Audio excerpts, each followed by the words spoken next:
2026 में निर्मला सीतारमण जी ने 9वीं बार बजट पेश किया। ये बजट इस तरीके से देखा जा रहा है कि ये वर्तमान और भविष्य को जोड़ने वाला बजट है।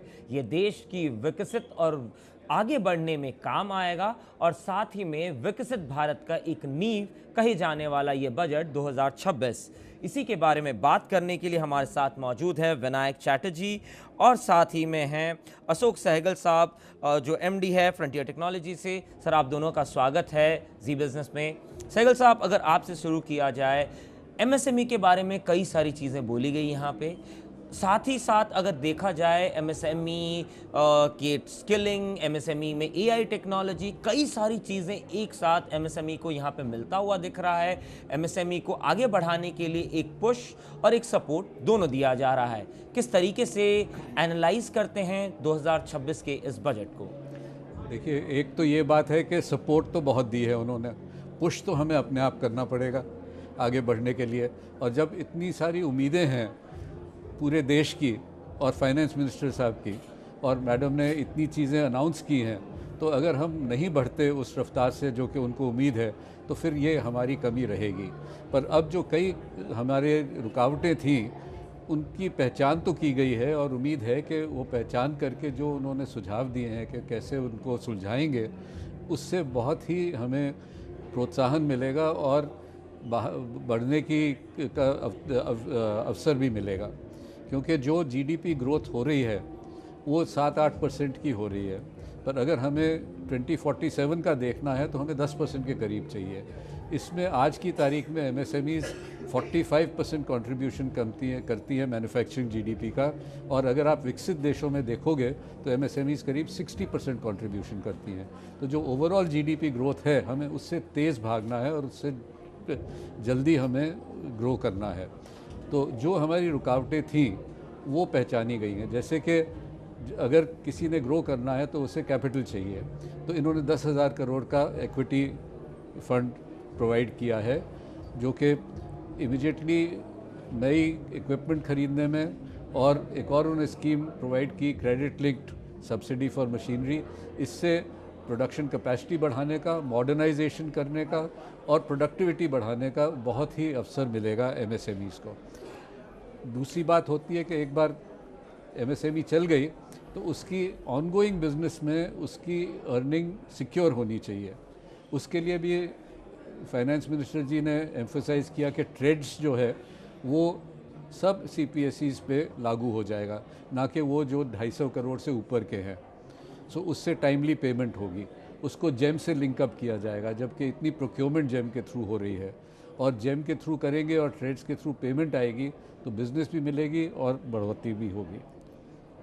चैटर्जी सर, अगर आपसे बात की जाए, किस तरीके से इंफ्रास्ट्रक्चर पे जिस तरीके से एक पुश दिया है, 11.2 थाउजेंड करोड़ से 12.2 लाख करोड़ को इसको ट्रांसफ़र कर दिया गया, लगभग 1 लाख करोड़ का यहाँ पे इंफ्रास्ट्रक्चर पे बूस्ट मिलता हुआ देख रहे हैं। किस तरीके से इसको देखते हैं? इंफ्रास्ट्रक्चर, रूरल इंफ्रास्ट्रक्चर, दोनों पे फोकस यहाँ पे है। किस तरीके से देखते हैं? अर्बन सिटीज़, रूरल, सब पे फोकस कहीं ना कहीं निर्मला सीतारमण जी का रहा है। देखिए, पहले आउटले का बात आपने पूछा, आउटले का बात मैं बताता हूं कि पिछले साल के हिसाब से 11% इंक्रीज़ है। 11 last time was 11 lakh crore, अभी 12.2 किया है, तो 11% इंक्रीज़ है। बट इसमें काफ़ी चीज़ जुड़ा नहीं गया है। आप देखिए, grant in aid to states, जो 50 साल की वो कंसेशनल फिनेंस मिलता स्टेट्स को, grant in aid to states जुड़ा जाए और a lot of social infrastructure, university towns वगैरह वगैरह जुड़ा जाए, तो मेरे लग रहा है कि once we sit down with the final maths, the figure could be as high as 13.5 and 14 lakh crores, which is a substantial outlay for Indian infrastructure to pump prime the GDP. ये तो एक बात हुई outlay की। दूसरी बात ये है कि इस बजट में इंफ्रास्ट्रक्चर सेक्टर के लिए 2 क्लियर एम्फेसिस एरिया है, डोमिनेंट एम्फेसिस में जो कहता हूँ। पहला है अर्बन इंफ्रास्ट्रक्चर के लिए। सबको मालूम है कि हिंदुस्तानों का छोटे छोटे शहरों में बहुत सारे प्रॉब्लम है, वाटर सप्लाई, ड्रेनेज, ट्रांसपोर्टेशन, सब कुछ। एफएम ने कही कि टियर 2 और टियर 3 सिटीज़ में स्पेशल फोकस है, बहुत सारे स्कीम्स उन्होंने अनाउंस की है। सो अर्बन इंफ्रास्ट्रक्चर में is probably the most important dominant theme of this budget.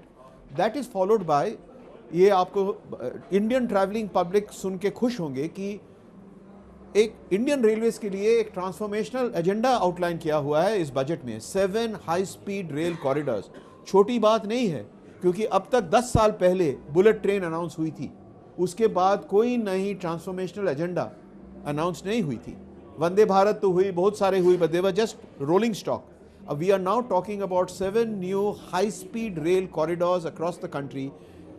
With this announcement, in the next 4 to 5 years when this is implemented, railway traveling public of India is going to see a new level of railway traveling and transformation। तो मेरे हिसाब ये दो सबसे बड़े agenda है infrastructure में, और इसके अलावा 4 और थीम्स है विच आर ऑल्सो इंपॉर्टेंट, और मैं 1 मिनट में खत्म कर रहा हूँ उसके लिए।